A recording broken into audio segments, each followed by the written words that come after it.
¿Qué hubiese pasado? Voy a empezar por lo último. ¿Qué hubiese pasado si no se firmaba la paz con el Perú?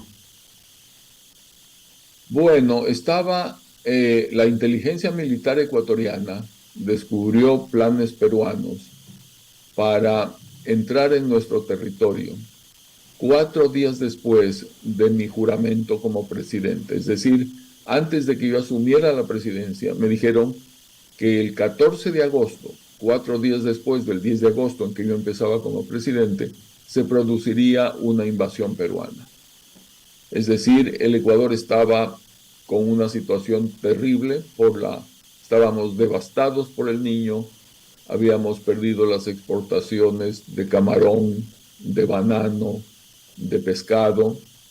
El petróleo había bajado hasta $7 por barril, imagínese usted, $7 por barril.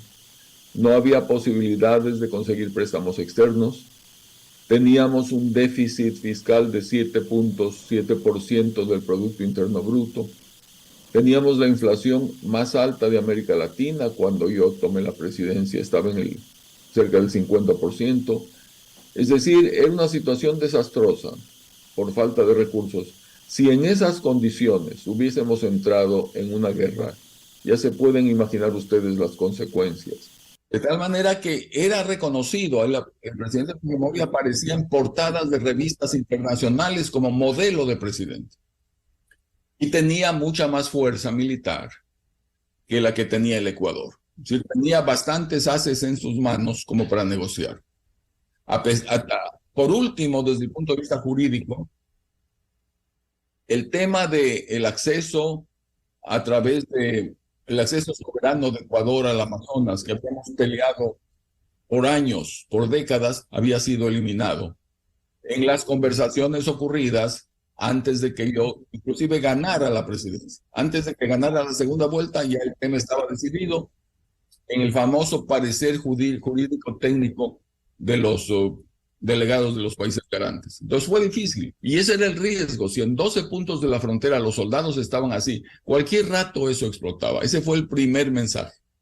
Y el segundo mensaje fue que la inteligencia militar ecuatoriana había descubierto planes peruanos para entrar en el Ecuador, invadir el Ecuador 4 días después de que yo tomara posesión. Entonces fue terrible. En esas circunstancias asumí la presidencia. Y por eso la prioridad absoluta era desactivar esta bomba de tiempo cuya mecha ya estaba prendida. Y la logramos desactivar en Asunción del Paraguay en la primera reunión y luego en las siguientes. ¿Cuál hubiera sido la característica de esta guerra?